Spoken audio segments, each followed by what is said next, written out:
Hello mga kaprobinsya, good afternoon and welcome back to my YouTube channel.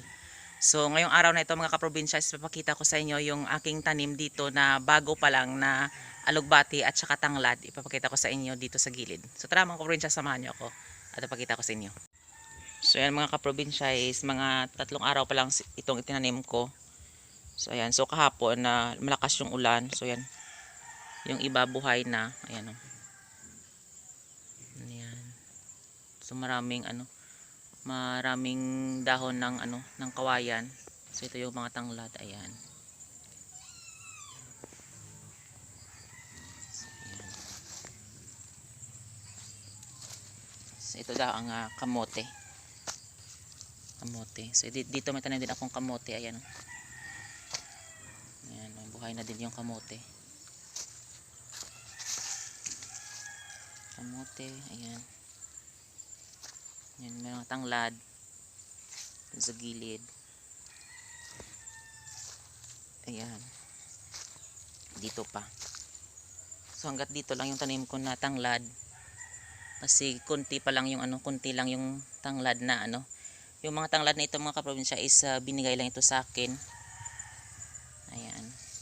So pinaghiwalay-hiwalay ko at tinanim ng ng tag-iisang puno. Ayan yan. Yan. At saka ito. Taro. So malaki na yung taro.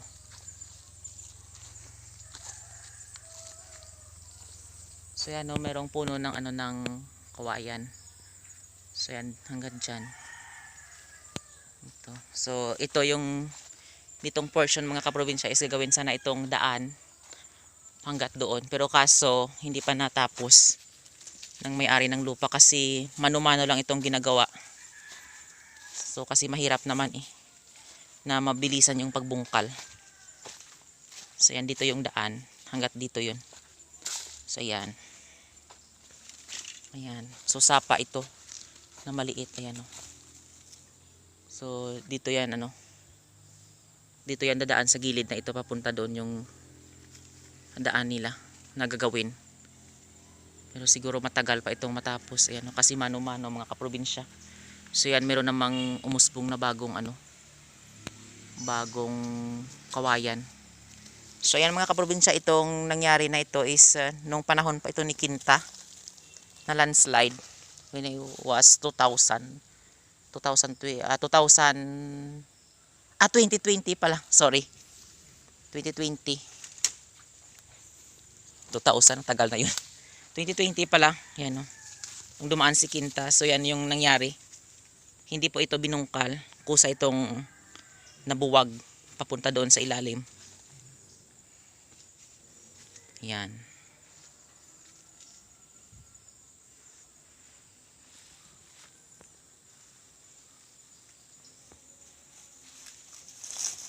So ayan. To siguro hindi pa man nila natapos na na taniman na gamitin yung lupa na ito. So sa gilid sinabihan ko yung yung may-ari ng lupa nito kung pwede ako magtanim. Okay din sa kanya kahit paano daw meron ding gulay. Ayan, na makukuha. So ayan, dati dito ko nilagay yung yung alaga kong barako, ayan na si Bore, kaso wala na dito siya ngayon kasi nilipat na doon siya sa sa itaas. Kasi mayroong sugat yung kanyang leeg. Ayan.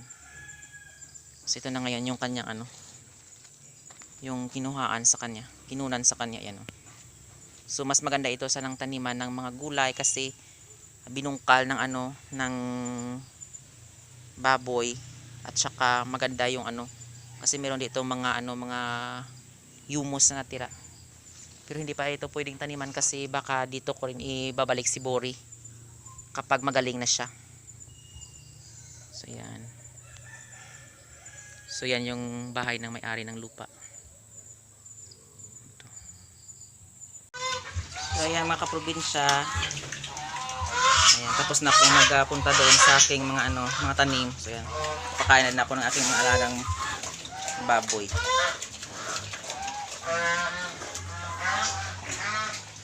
So ito yung barako nang galing doon sa ibaba. Ito naman yung dalawang hyper. Yan. Itong hybrid na inahin. Nabuntis na din. Ayan. So ito hybrid din mga kaprobinsya na ano, na biik. So malaki na rin. So magkapatid sila doon sa kabila ng dalawa. Yung dalawa doon. So ayan, madumis pa yung kanyang ano kasi hindi pa ako naglinis. So ayan, ito isang inahin na ano na crossbreed rin sa ano, sa Durok at saka sa ano, sa native na baboy yan.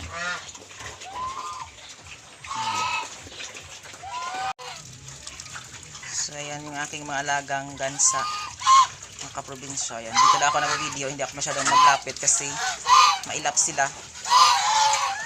Pag lalapit ako doon, magsitakbuhan sila.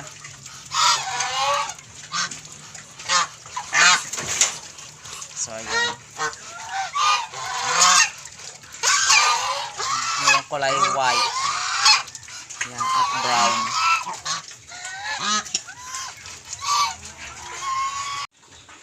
So yan, ito naman yung mga native na manok. So yan. So maputik mga kaprobinsya kasi kahapon malakas yung ulan. Ayan. Ito mga inahin ng malaki. At meron silang itlog. Ayan o. Dalawa yung isa. Maraming putik yung isa. Mamaya kukunin ko. Hindi pa ako nakalagay dito ng ano ng kanilang ano iniitlogan kasi busy mga kaprobinsya, tapos yung kanilang mga itlog is hindi naman pinapipisa o pinaliliman sa kanila kasi madami na eh. At hindi kami masyadong nag-aalaga dito ng madaming native na manok kasi ano dito, puro or ang tawag sa amin maraming mga kabahayan. So minsan yung iba is nawawala. So sayang talaga. So kailangan talaga ganito yung gawin mo para hindi makawala yung mga alaga mong manok. Alagang pato. So yung pato dito ko pinapakain at doon naman yung mga alagang gansa. Kasi nagsisipag away.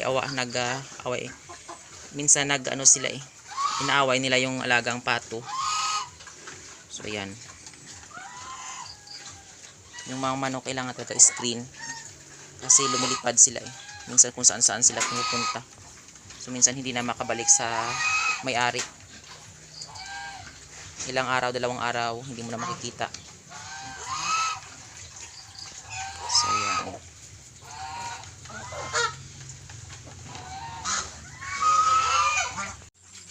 So yan mga kaprobinsya, ito naman yung dito sa ibaba na ano na mga alagang baboy ni Tito. Ayan no. So nag-aalaga lang ako nito mga kaprobinsya, ako lang yung nagpapakain, pero yung tito ko may-ari nito. Ayan.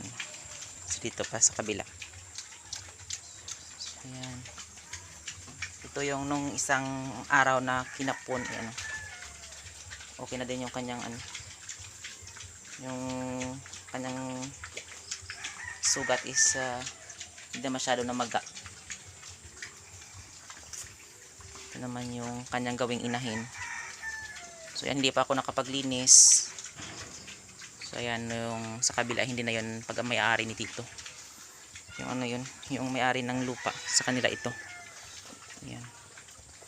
So ayan, marami talaga ditong source ng tubig.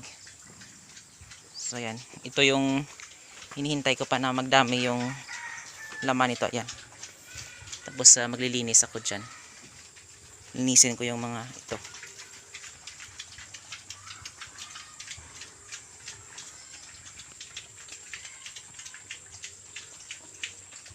So yun mga kaprobinsya, is makulimlim na ngayon kasi 5 PM na ngayon.